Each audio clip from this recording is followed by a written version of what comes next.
Hello everyone. Today we will read the chapter 11 Water in the Atmosphere from the book Fundamentals of Physical Geography NCERT textbook for class 11. So let's get started. Water in the atmosphere. You have already learned that the air contains water vapor. It varies from 0 to 4% by volume of the atmosphere and plays an important role in the weather phenomena.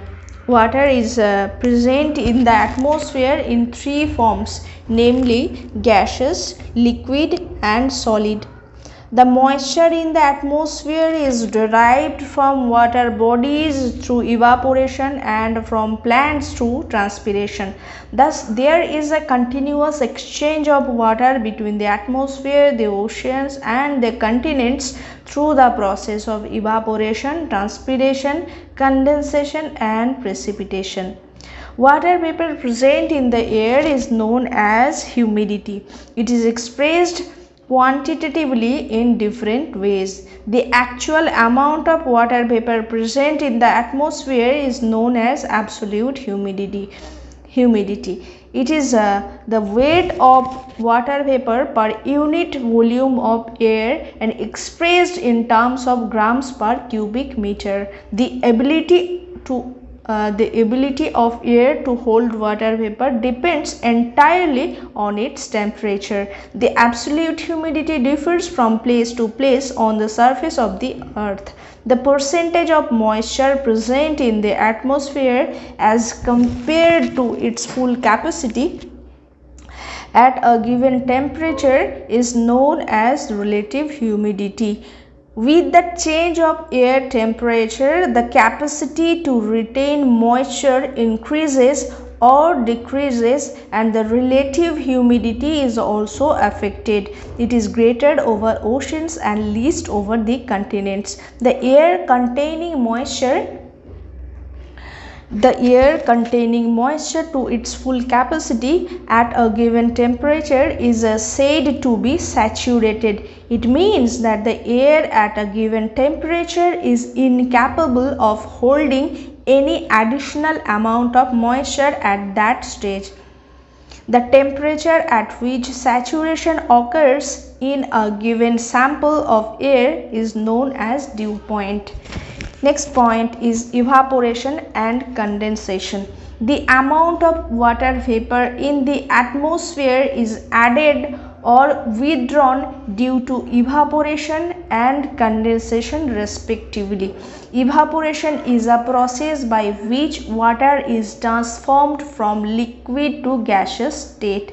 Heat is the main cause for evaporation. The temperature at which the water starts evaporating is referred to as the latent heat of vaporization. Increase in temperature increases water absorption and retention capacity of the given parcel of air. Similarly, if the moisture content is low, air has a potentiality of absorbing and retaining moisture. Movement of air replaces the saturated layer with the unsaturated layer.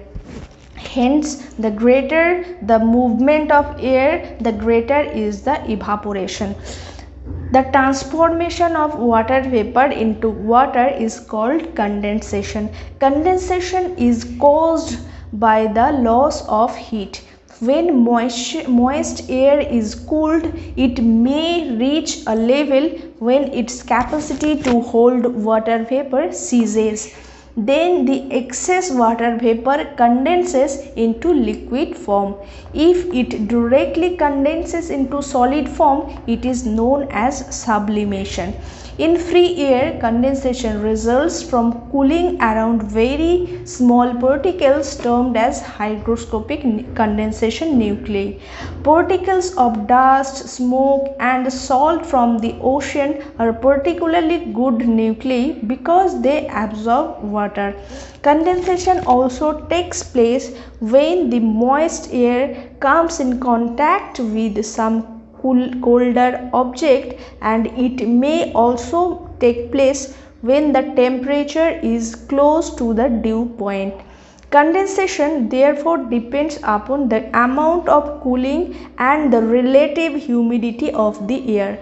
Condensation is influenced by the volume of air, temperature, pressure and humidity. Condensation takes place when the temperature of air is reduced to dew point with its volume remaining constant, when both the volume and temperature are reduced, when moisture is added to the air through evaporation.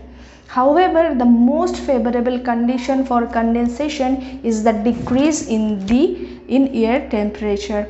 After condensation, the water vapor of the moisture or the moisture in the atmosphere takes one of the following forms: dew, frost, fog and clouds. Forms of condensation can be classified on the basis of temperature and location. Condensation takes place when the dew point is lower than the freezing point as well as higher than the freezing point. First is dew. When the moisture is deposited in the form of water droplets on cooler surfaces of solid objects rather than nuclei in air above the surface, such as stones, grass blades and plant leaves, it is known as dew. The ideal conditions for its formation are clear sky, calm air, high relative humidity and cold and long nights. For the formation of dew, it is necessary that the dew point is above the freezing point. Next is frost. Frost forms on cold surfaces when condensation takes place below freezing point, that is 0 degree. Dew point is at or below the freezing point. The excess moisture is deposited in the form of minute ice crystals instead of water droplets. The ideal conditions for the formation of white frost are same as those for the formation of dew, except that the air temperature must be at or below the freezing point. Fog or mist.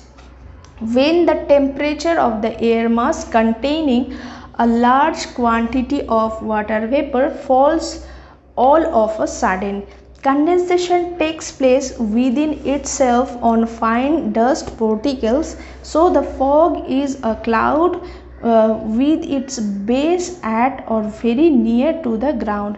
Because of the fog and mist, the visibility becomes poor to zero. In urban and industrial centers, smoke provides plenty of nuclei which help the formation of fog and mist. Such a condition when fog is mixed with smoke is described as smog. The only difference between the mist and fog is mist contains more moisture than the fog. In mist, each nuclei contains a thicker layer of moisture. Mists are frequent over mountains as the rising warm air up the slopes meets a cold surface. Fogs are drier than mist and they are prevalent when warm currents of air come in contact with cold currents. Fogs are mini clouds in which condensation takes place around nuclei provided by the dust, smoke and the salt particles. Next point is clouds. Cloud is a mass of minute water droplets or tiny crystals of ice formed by the condensation of the water vapor in free air at considerable elevations. As the clouds are formed at some height over the surface of the earth, they take various shapes according to their height, expanse, density and transparency or opaqueness. Clouds are grouped under 4 types: cirrus, cumulus, stratus, nimbus. First is cirrus. Cirrus clouds are formed at high altitude 8,000 to 12,000 meters. They are thin and detached clouds having a feathery appearance. They are always white in color. Next is cumulus. Cumulus clouds look like cotton wool. They are generally formed at a height of 4,000 to 7,000 meters. They exist in patches and can be seen scattered here and there. They have a flat base. Next point is stratus. As their name implies, these are layered clouds covering large portions of the sky. These clouds are generally formed either due to loss of heat or the mixing of air masses with different temperatures. Next is nimbus. Nimbus clouds are black or dark gray. They form at middle levels or very near to the surface of the earth. These are extremely dense and opaque to the rays of sun. Sometimes the clouds are so low that they seem to touch the ground. Nimbus clouds are shapeless masses of thick vapor.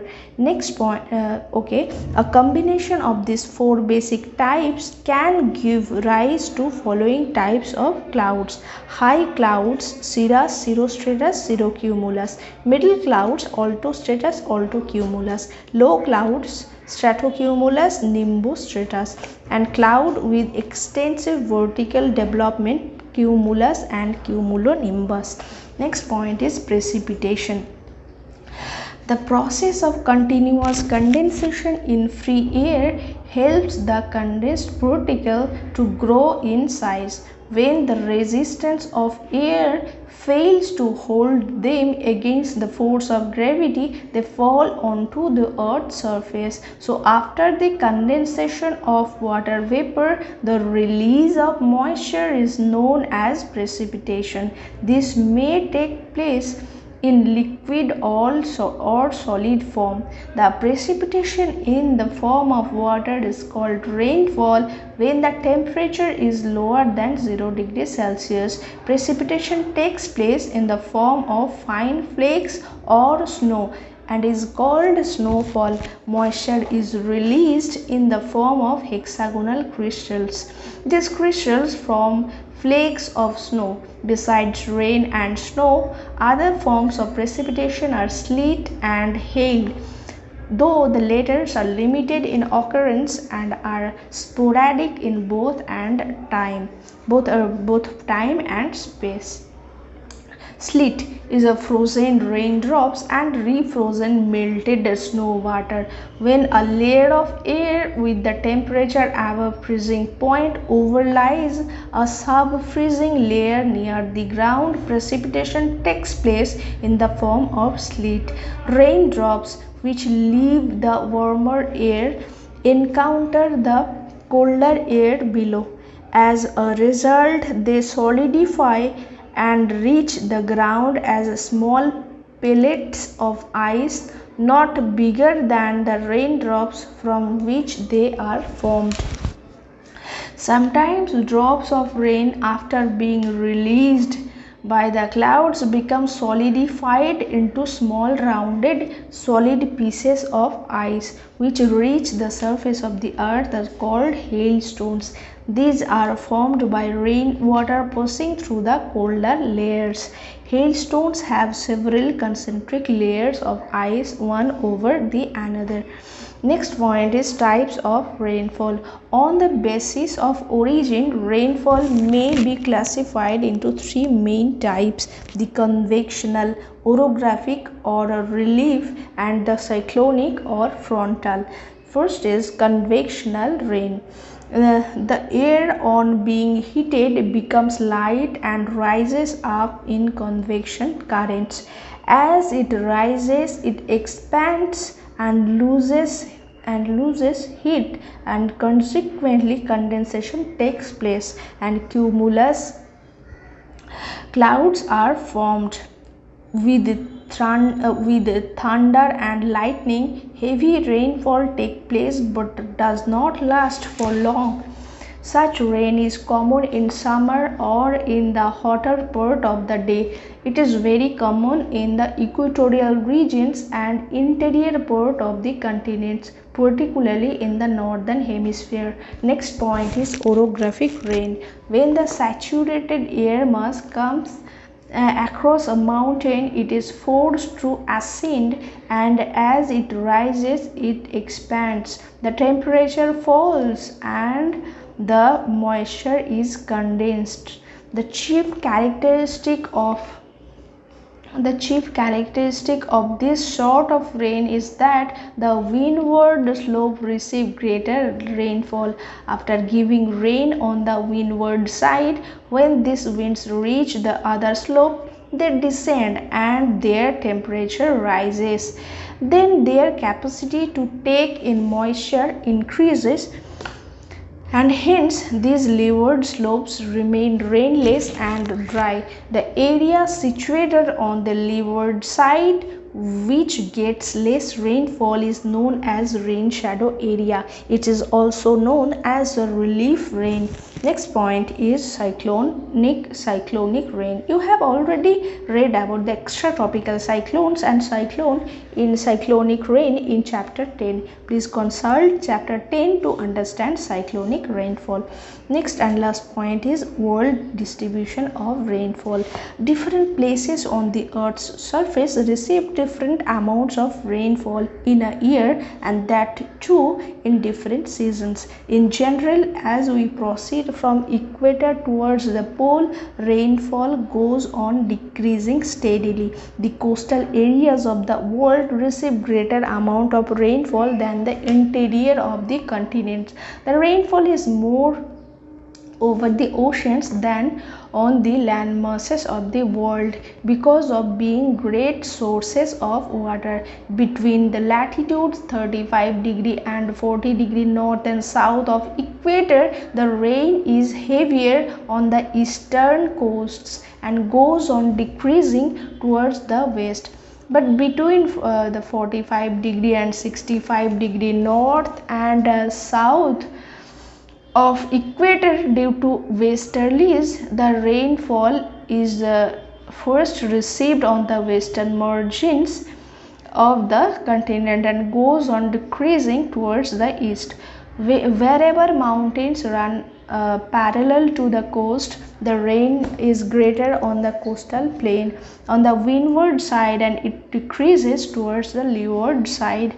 On the basis of total amount of annual precipitation, major precipitation regions of the world are identified as follows: the equatorial belt, the windward slopes of the mountains along the western coast in the cool temperate zone, and the coastal areas of the monsoon land receive heavy rainfall over 200 cm per annum. Interior continental areas receive moderate rainfall varying from 100 to 200 cm per annum. The coastal areas of the continents receive moderate amount of rainfall. The central parts of the tropical and the eastern and interior parts of the temperate lands receive rainfall varying between 50 to 100 cm per annum. Areas lying in rain shadow zone of the interior of the continents and high latitudes receive very low rainfall, less than 50 cm per annum. Seasonal distribution of rainfall provides an important aspect to judge its effectiveness. In some regions, rainfall is distributed evenly throughout the year, such as in the equatorial belts and the western parts of cool temperate region. So this is for today. Thanks for listening. Thank you.